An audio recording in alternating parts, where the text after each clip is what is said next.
Hey, good morning, church, and all those others who are watching online as well. Welcome to another inspiring service from St Albans Baptist Church in Christchurch, New Zealand.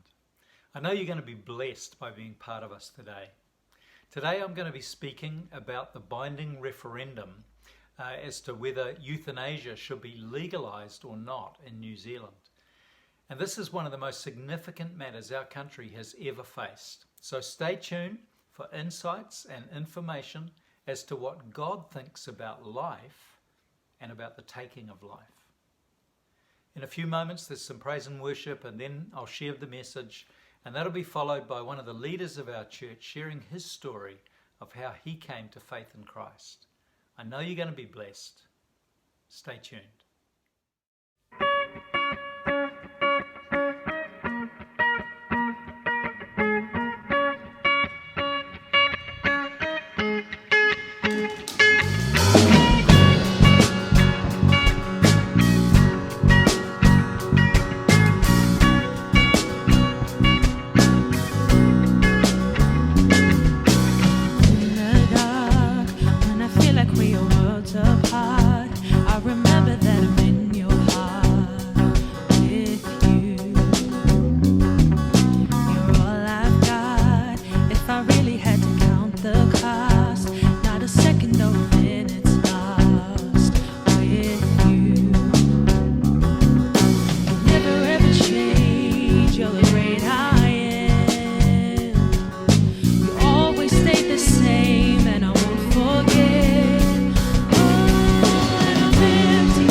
Against the great I am.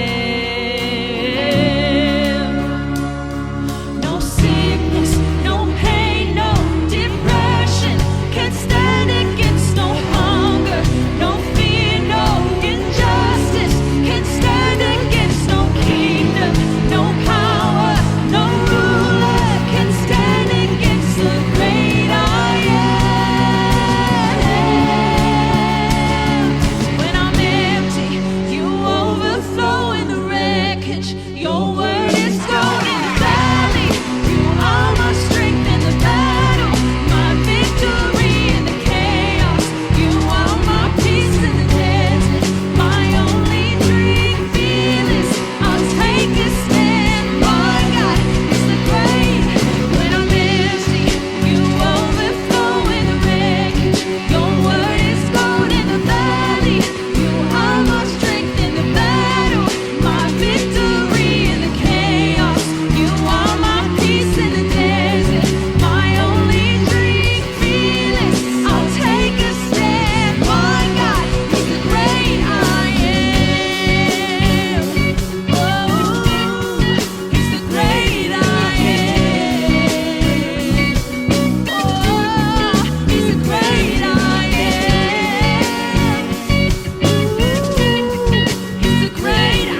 worship you.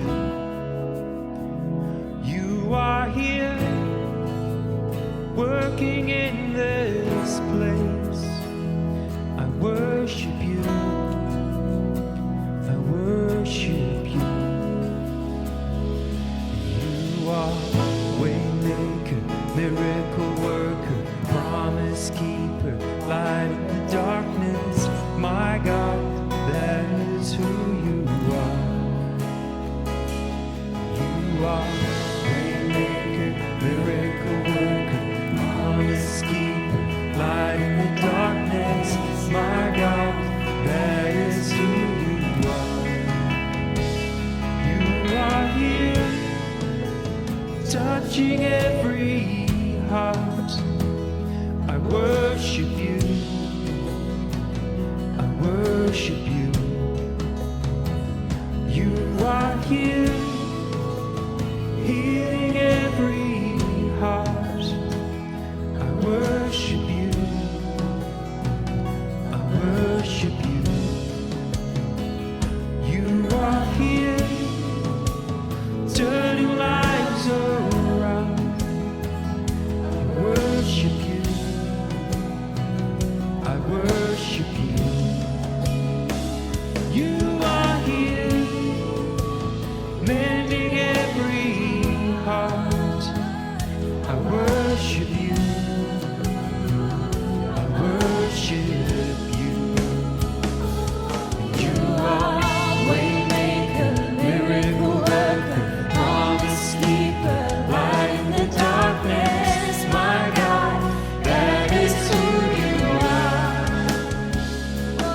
You are waymaker, miracle worker, promise keeper, light in the darkness. My God, that is who you are. That is who you are. That is who you are. That is who you are. That is who you are. That is who you are. That is who you are. That is who you are. That is who you are. And you are waymaker, miracle worker, promise keeper, light in the darkness. My God, that is who you are. You are waymaker, miracle worker, promise keeper, light in the darkness. My God, that is who you are. You may not see that you're working. You may not feel that you're working. You never stop working. You never stop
주여 기대라니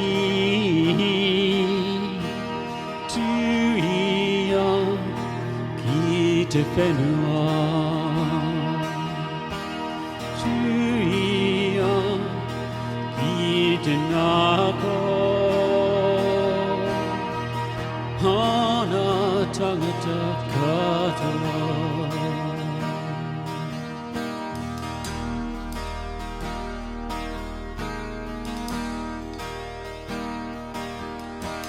주여 기대라니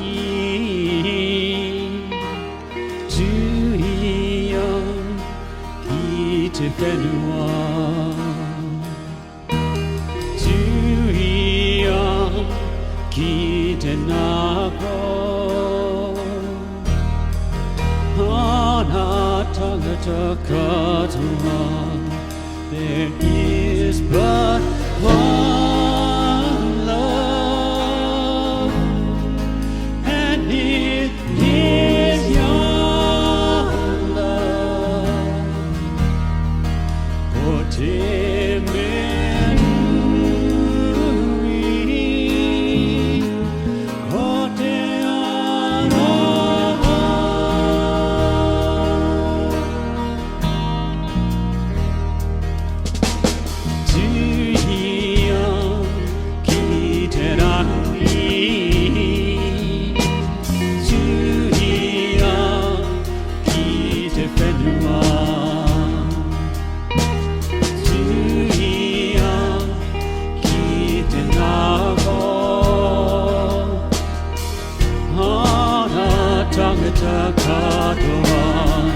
There is but one love, and it is your love. For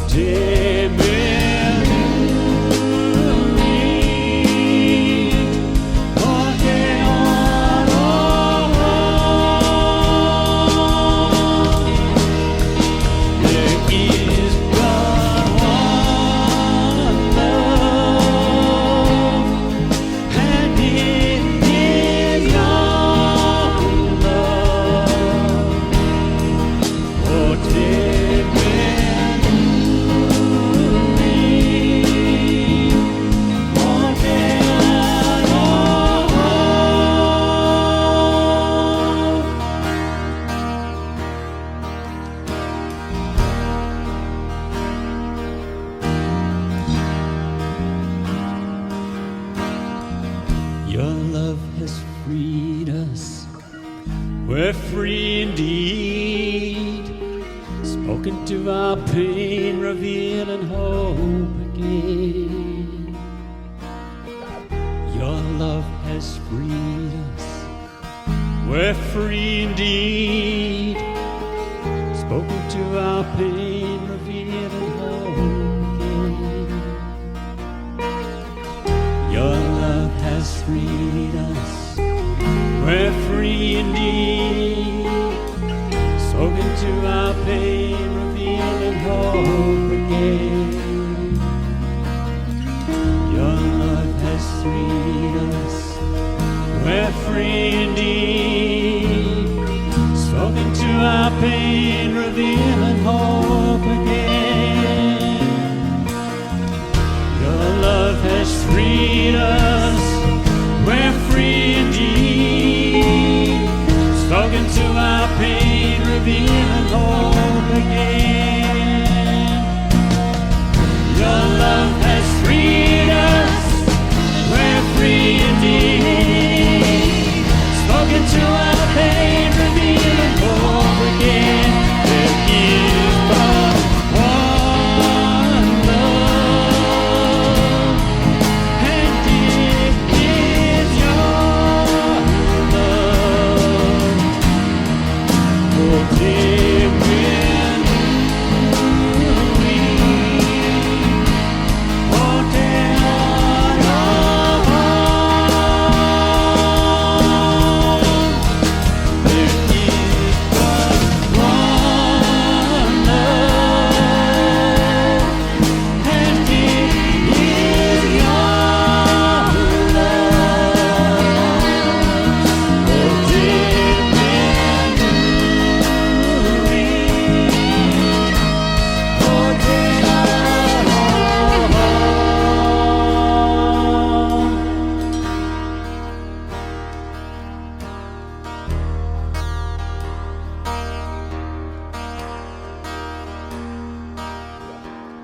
Bless the Lord, Bless the Lord, oh my soul, my soul, and all that is within me.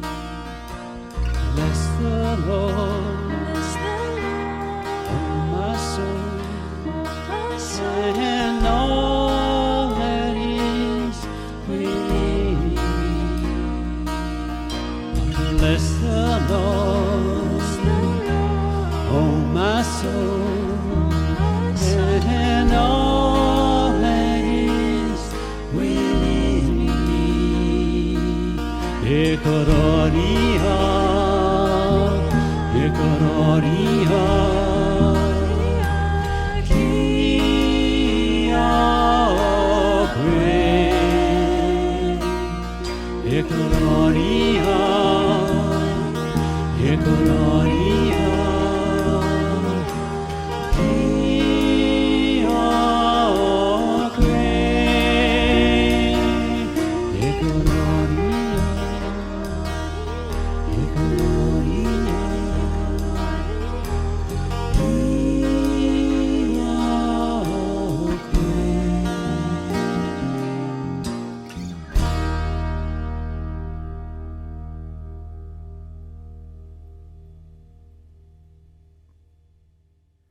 You know, for years and years and years, since I got saved, as Andrew was talking about Presbyterian Church, and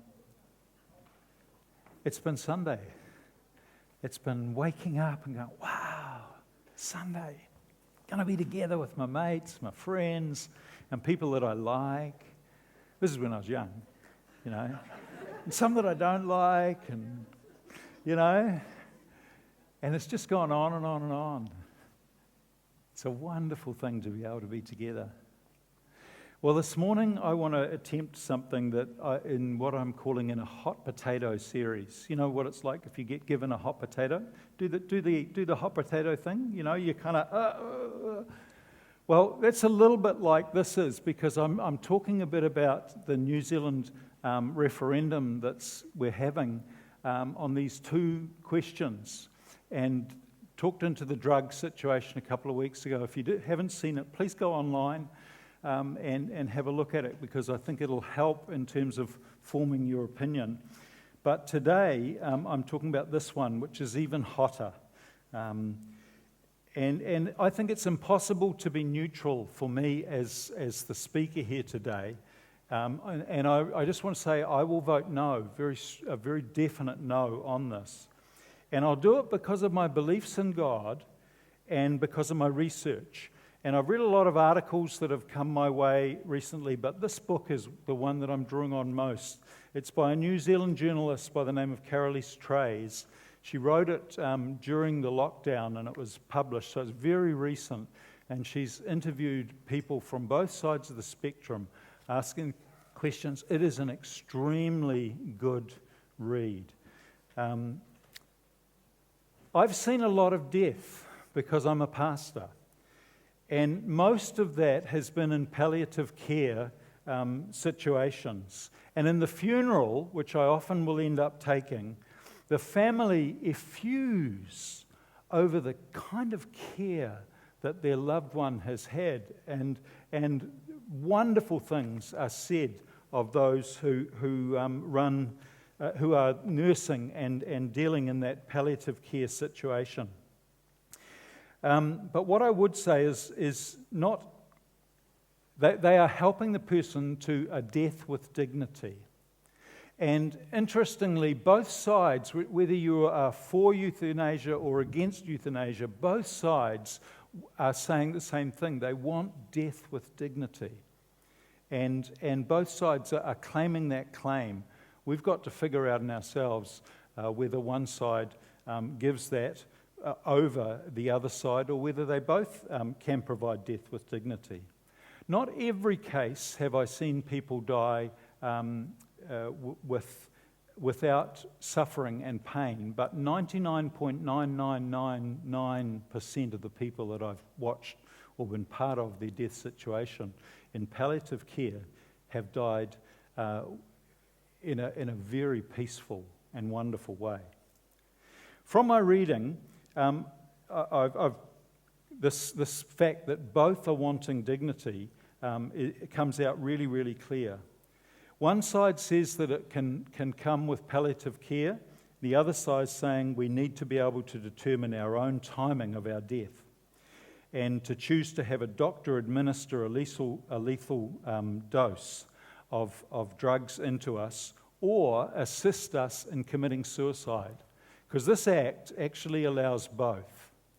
The act that we're voting on allows assisted suicide so that medication, drugs can be given to someone so that they can determine when they want to die and they can take their own life. This is a really hard, difficult and emotive topic. It will be for you because we're talking about death. Is there any chance I can get an extension on this pack? Another pack, in other words. We're talking about death. We don't talk much about death at all. We shut it out. A lot of people fear death, although many Christians would say that when they came to Christ, that any fear of death has diminished remarkably. Let me just say what euthanasia is not.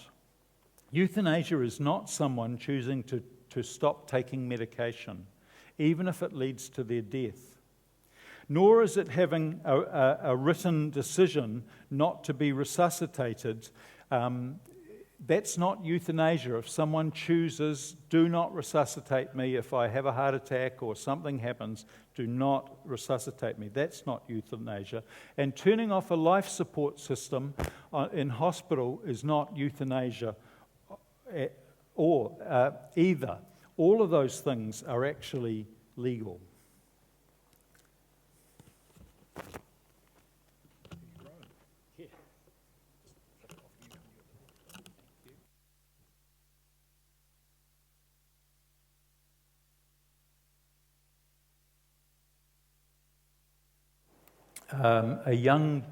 A family who was part of this church, their son had been struggling with kidney failure. He'd had a transplant when he was a young boy.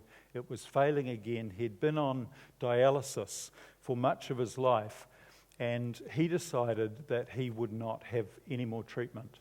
He took himself off treatment. They discussed it as a family, and we watched it and went and supported them many days, prayed with them. My son Samuel talked to Alex about Jesus, talked to him about the fact that Jesus had died for Alex's sin, that he could be forgiven, that he could have heaven. Alex accepted Jesus Christ as his Lord, but within a 2-week period, he was gone.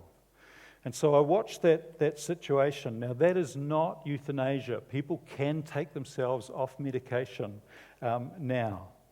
And I've also experienced a case where supporters of the bill would say euthanasia was needed. I was in my late teens, and my aunt, who was single, who was in her 60s, and who lived alone, had a heart attack in the night. And her neighbours noticed that she wasn't up in the morning. She was normally an early riser, so they called the police, and the police broke into my aunt's house, and they found her collapsed by the bed, and she'd been there for hours during the night. And they rushed her to hospital, and she was revived, but she never recovered. She couldn't talk. She didn't know who she was. She didn't know where she was.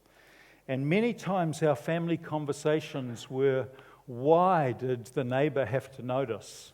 And why couldn't the police have come half an hour or an hour later and she would have just died? Because when I visited her, she was strapped to her bed. She was unable to talk, and it was truly a tragic situation. And she lived for 4 or 5 years like that. So this is an incredibly emotive, difficult topic for us to be able to make decisions about. So I want to ask the question, what does the Bible have to say into this issue of euthanasia?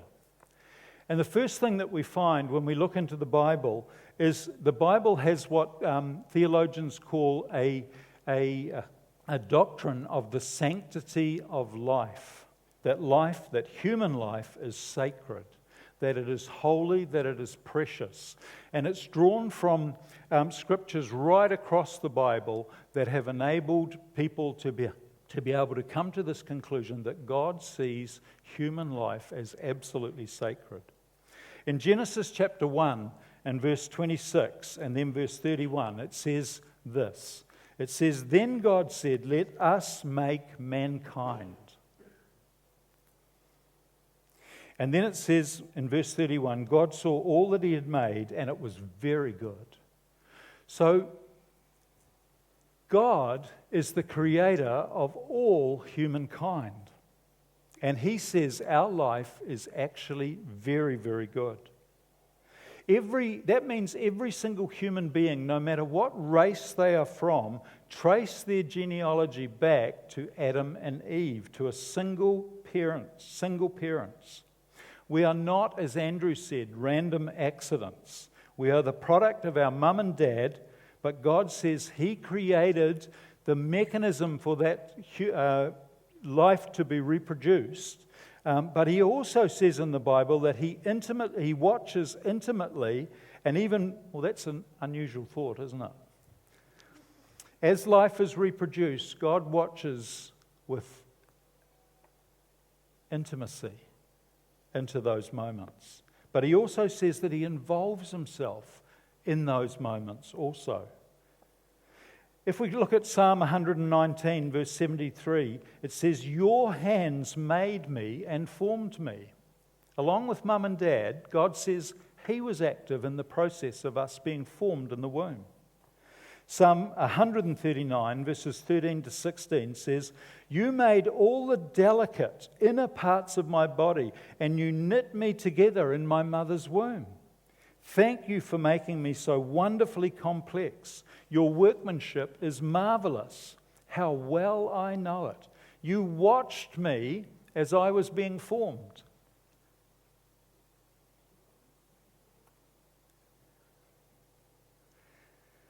In utter seclusion, as I was woven together in the dark of the womb, you saw me before I was born, and every day of my life was recorded in your book. Every moment was laid out before a single day had passed. So God says he's involved in the process. He set up the process originally. He created the first, but he's involved in every process according to his word.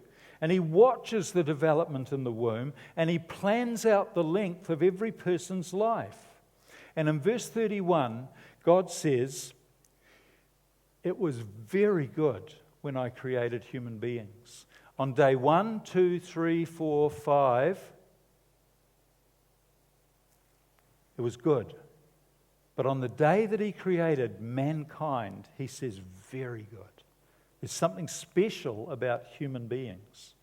So he is our creator. And we are created in his image. Genesis chapter 1 again, verse 27. "So God created human beings in his own image."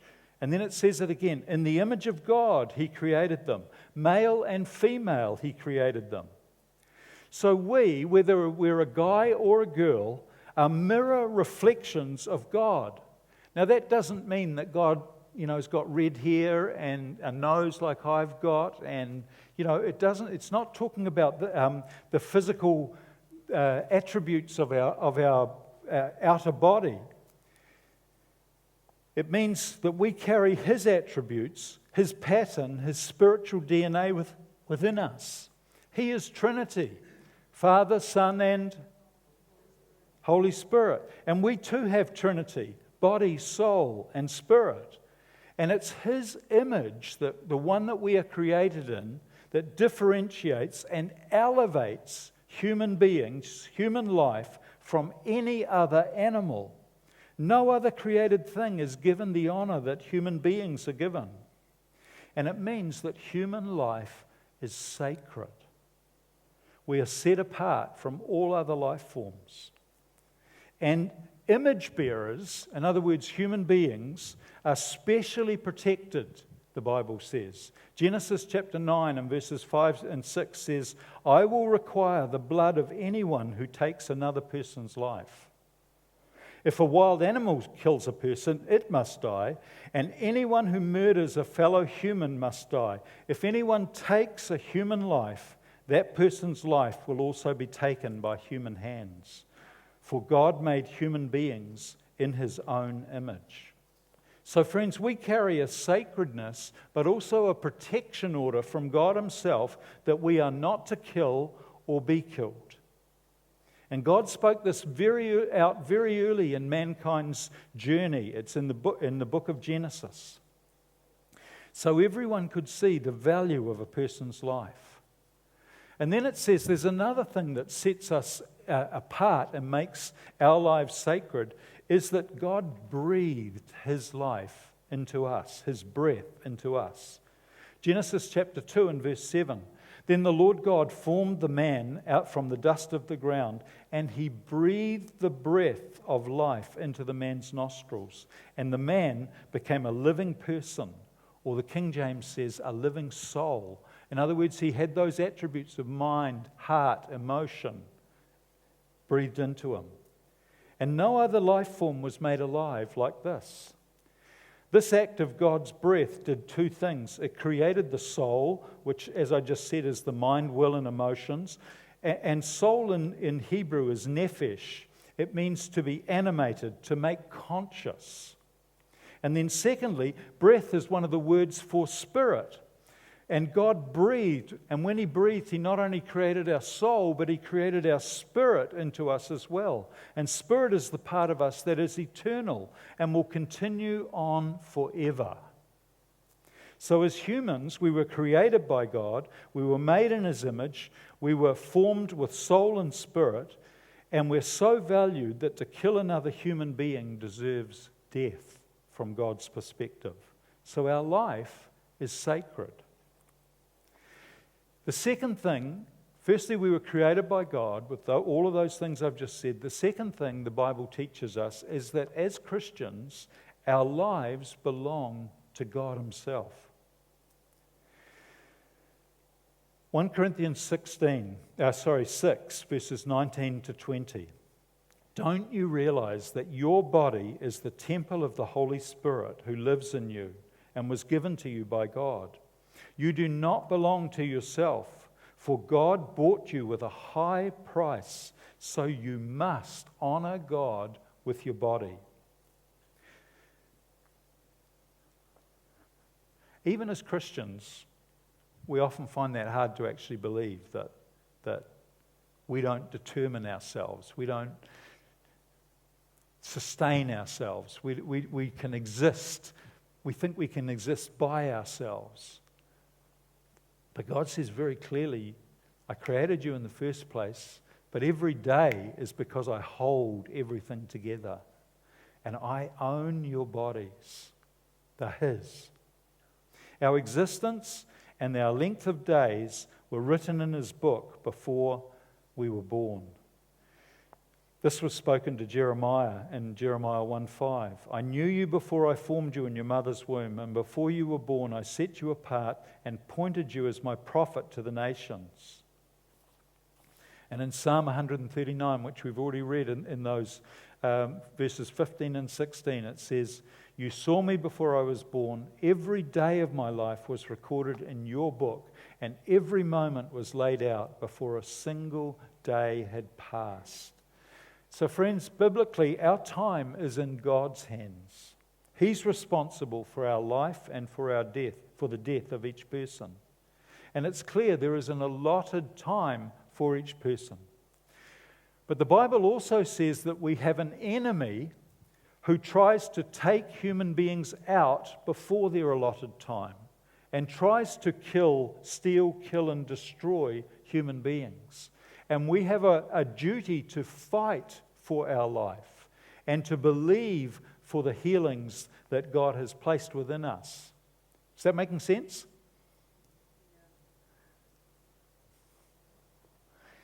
And so there's a need to contend for life at times.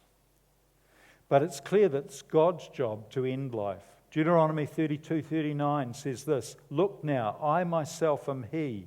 There is no other God but me, and I am the one who kills and gives life." The third thing I want to say biblically is that the Bible clearly states we are not to kill other people. Because God gives us life at the beginning and sustains us throughout life, only He should determine its end. It's not our prerogative. Exodus chapter 20 and verse 13 says, "You shall not murder." In fact, thank you. And the New Testament ups the ante with regards to the taking of life in Matthew chapter 5 and verses 21 and 22 and says, not just that you shouldn't murder, but it says, "You've heard that it was said to people long ago, 'You shall not murder,' and anyone who murders will be subject to judgment. But I tell you that anyone who is angry with a brother or sister will be subject to judgment. And again, anyone who says to a brother or sister, 'Raka,' is answerable to the court. And anyone who says, 'You fool,' will be in dangers of the fires of hell." So we're warned not to do and say bad things about one another either. And then the fourth thing that the Bible has taught and has been acted out all down through history is that we are to value the lives of other people, especially those who are vulnerable and will be vulnerable to this law. James chapter 1 verse 27 says, "Religion that God our Father accepts as pure and faultless is this, to look after orphans and widows in their distress and to keep oneself from being polluted by the world or the world's way of thinking." Isaiah 1:17 says, "Learn to do right, seek justice, defend the oppressed, take up the cause of the fatherless, plead the case of the widow." And these are all the people, along with many others, who would be vulnerable to pressure or coercion if this were to become law in New Zealand. God's way has always been to help those who are in trouble.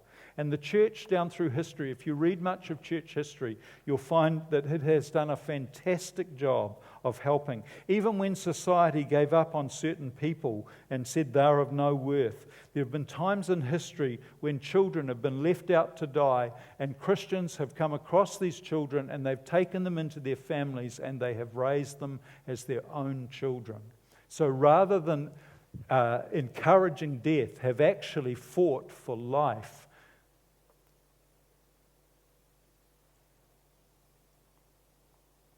So for these four reasons of what the Bible teaches, I'm opposed to euthanasia. The sanctity of life, that God created us, that we're made in His image, that He breathed His breath into us, that we have immense value, that we're not, secondly, that we're not our own, and our bodies are not ours to do with as we wish. And thirdly, that the Bible says, do not kill. And fourthly, that the Bible teaches that the way of the Christian is to be a life giver and not a life taker. I'm going to vote no. But friends, there are also some social things that we need to consider and think about. And what I want to say now, a lot is drawn from this along with other articles. This act of legislation, if it's passed, the wording behind the should we be able to choose euthanasia or not, the wording behind it is actually already an act of Parliament. It's not, if we choose yes, they'll go away and form good law. It's already written and will become what the euthanasia law will be. And the courts will then go over that well, I'll come to that in a moment. But it is the act. And a lot of people don't actually realise this. And lawyers have said this. They've said what is written is an extremely low bar of safety for people living in New Zealand. This bill, when it was a bill, it was drawn out of the tin in Parliament, and they had the first reading in Parliament, and everyone said it should go to Select Committee and get looked at. It went to the Select Committee, and then the people of New Zealand were invited to write in submissions to the Select Committee as to whether they were in favour or not in favour of it. And this bill had the most number of submissions that have ever happened in New Zealand. And 39,159 people wrote in about this bill. And 91.8%, almost 92% of every person who wrote in says it should not pass. This bill is not robust enough to allow euthanasia to take place with enough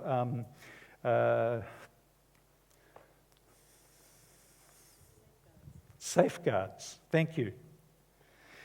The medical practitioners who wrote in to the Select Committee, 93.5% of them were opposed to euthanasia.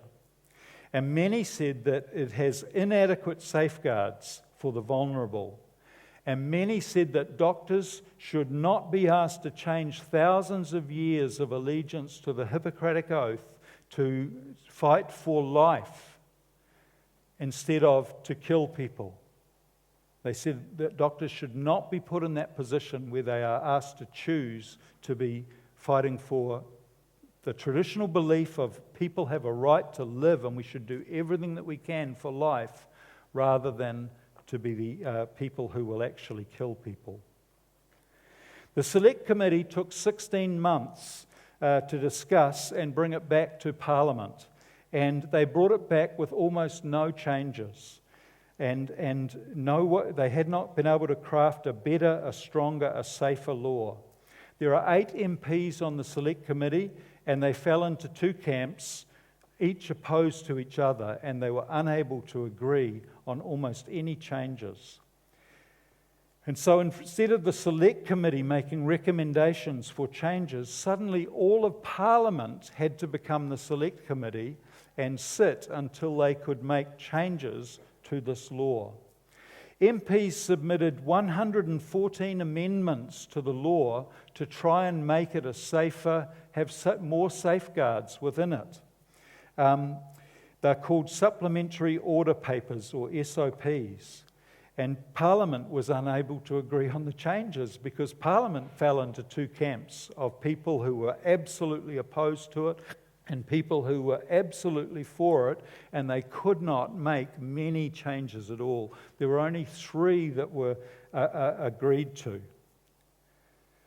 And so, in their wisdom, they decided to put it as is out to the public and let everybody decide whether it should be law or not. A number of MPs said this is an absolute abrogation of Parliament and process, and it has never happened before where a contentious law has been unable to be changed in Parliament and has been put out into a binding referendum in New Zealand.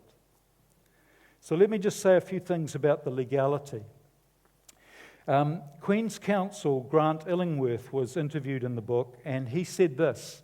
He's a Queen's Counsel, which is the top thing there. He's 45 years in law. He became a Queen's Counsel in 2003, so he's had a lot of years at the top. And he said this act runs against every legal protection of New Zealand law.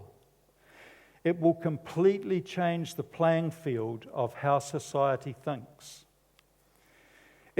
He said this, if the referendum asked, do you think we should have an end-of-life choice? He said that would be fine. But the wording of this act will be pored over by lawyers and courts, and there will be consequences that are not expected, and they will be legal at that point. In Grant's words again, he said, it's bad law. It's badly drafted and it's wrong, and mistakes about whether someone lives or dies can't be corrected. He said the function of law has 2 sides. It's to allow choice, but it also must protect citizens. And he said this law as drafted does not have enough safeguards. He goes on and he says under this law, a person can request from a doctor assisted suicide or euthanasia without having a terminal illness first. Isn't that interesting? They can start the process without having a terminal illness. And they don't even have to ask for an assessment to see if they have such an illness. This law, says Grant, starts with an illogical fallacy, and they can ask for something that they may not be eligible for, and that irrationality, says Grant, of thinking progresses throughout the statute. And he lists 11 things that the doctor has to talk to the person about. I want to just mention a couple. The doctor must inform the patient that they're not obliged to discuss their choice with anyone. An 18-year-old who wants to kill himself, to end his life, can go to a doctor and ask for help to be able to do it, and the doctor will encourage him to talk with people, but will clearly state to him, you do not have to talk to anyone. The doctor, this is what the Act says, must do their best to ensure that the person expresses their wish free from any pressure from any other person. Grant says the only safeguard in the Act to protect people from being pressured to end their life is that a doctor must do their best. Grant says if that's a legal safeguard to protect people from being pressured, that is absolutely and utterly pathetic. It runs against every benefit of the law that protects human life that we have in our country since the legal system was established. He says it's hopeless. In Victoria, the safeguard that they have there is that a person can go through the process with a doctor. Then there is a stand-down period of 10 days. Some countries or states have up to 16 days where the person has to go away and think it over and see whether they come to a different conclusion other than having their life finished and being killed. And then they come back and they apply to the doctor to be able to be euthanized or to have assisted suicide happen. I asked Carolise, in our system, how quickly could someone go through this process from first requesting to being dead? And she said it could happen within 4 days. There's no protection for the mentally unwell and the depressed. And when anyone is told you have 3 to 6 months to live, and that's a prognosis, and it's not an art. There are many people alive today who were told that, and they're 8 or 9 or whatever number of years on from that moment. Anyone will get depressed when they're told your life's going to just be gone. But there's no safeguard in this law for that. The second to last thing the doctor does is give the person the form to fill in and sign and date in front of the doctor, and then send it to the registrar. And Grant says the last thing after the form is filled in and sent is that the doctor then has to decide if the person requesting assisted suicide or euthanasia is eligible. Sounds like it was written on the back of an envelope.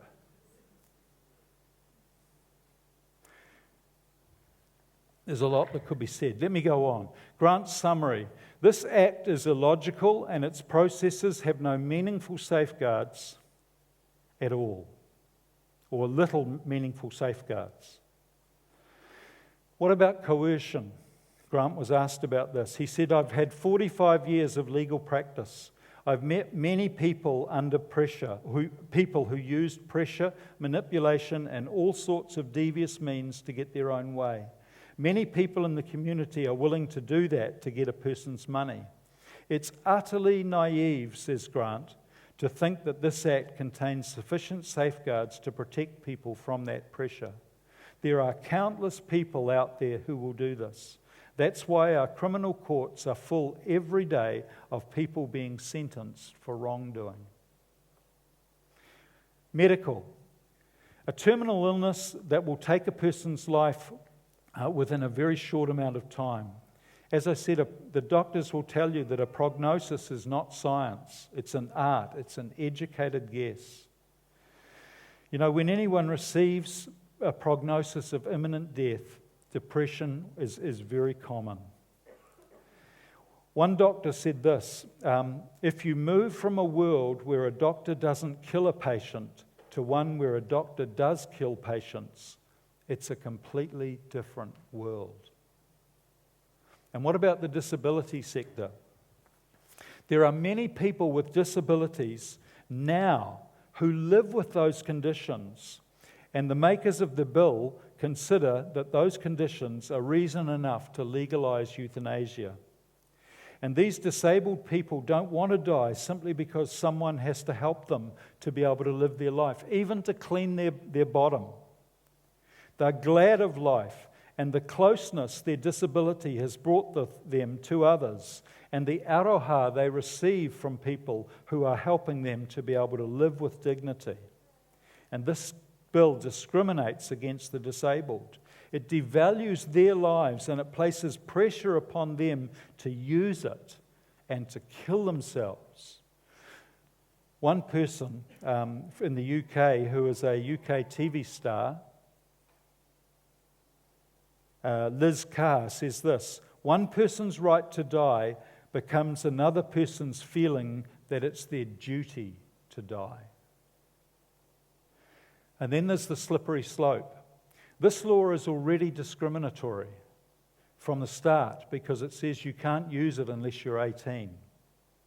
It's an arbitrary thing to say that 18 is a time at which it can be used and not used. And only those with terminal illnesses within 6 months can use it. Law expands. Law moves on that slippery slope, if you like, as to how it's interpreted by the courts. Eventually, this law will be broadened and broadened and broadened in the way that it is viewed. And then palliative care. I'm not personally sure that euthanasia provides death with dignity. People have survived fatal injections. But I'm sure that palliative care's goal is to give people death with dignity. And so for all of these reasons, I will be voting no. Firstly, it's formed by my biblical understanding of the sanctity of life. And secondly, from my research of the shockingly poor legislation put before us as a country to actually have enough safeguards that people who should not be killing themselves but encouraged to live will not end up gone. So I encourage you to consider deeply your decision, to do your own research into this, and to take the risk, once you've formed a strong opinion, to discuss your position with your family and your friends, and even out in just general public situations, in a respectful and an intelligent manner, because that discussion is so needed in society. Because we do not have an impartial government. We have a government that's framed both bills in very positive sounding language, but they're not spelling out both sides of the issue. And so one thing I'd encourage you to do is just to send the link of this message out around your friends and have those conversations. We had a great Zoom dinner the other night with our family, and we brought this up and had the most interesting conversation discussing where we all sat and settled on this issue. Kia ora everyone, my name's Andrew. I just thought I'd take a few minutes to tell you about my story and how I came to the conclusion that there is a God. So I guess my first real memory of thinking about the concept of there being a God when I was probably about 8. Now, my mum was originally from Scotland before she immigrated to New Zealand, but her parents remained in Scotland. And I really only met them a few times, but most of my interactions with them was through letters, the old pen and paper aerogram kind of letters.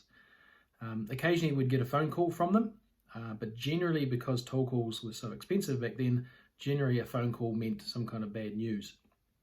And I do recall one day my mum getting a call saying that her mother, so my grandma, was very sick in hospital in a coma. Now, obviously, this was very upsetting to my mum because she couldn't do much about it. And I remember her gathering myself and my sister into my bedroom, and my mum announced that we were going to pray. Now, I had no idea what that was, so I kind of went along with it.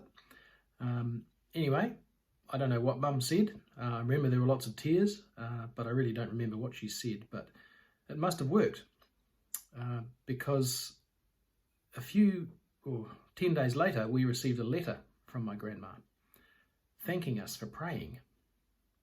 But here's the kicker. How did she know? In the letter, she described walking down a tunnel of white light and seeing my mother, myself, and my sister praying for her. Whoa, freaky!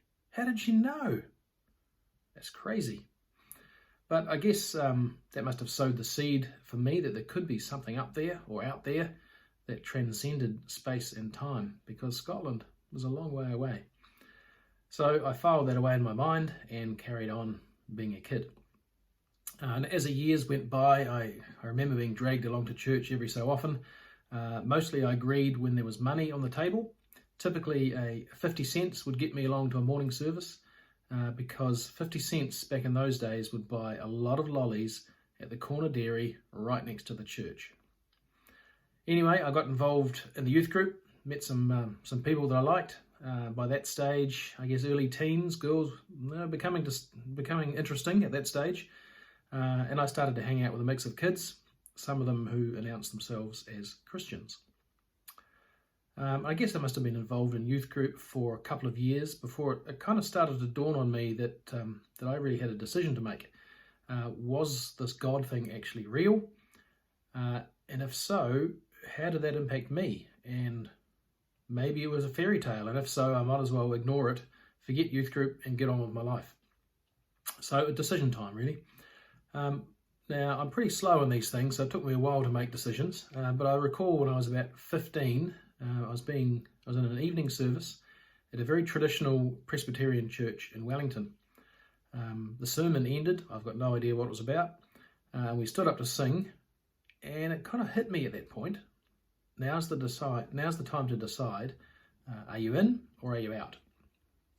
And I recalled at that time the incident with my grandma, the stories I'd heard at youth group, and really the balance of probabilities of whether the Christian story was true. And so for me, I guess it was as much a heart decision as it was a head decision as well.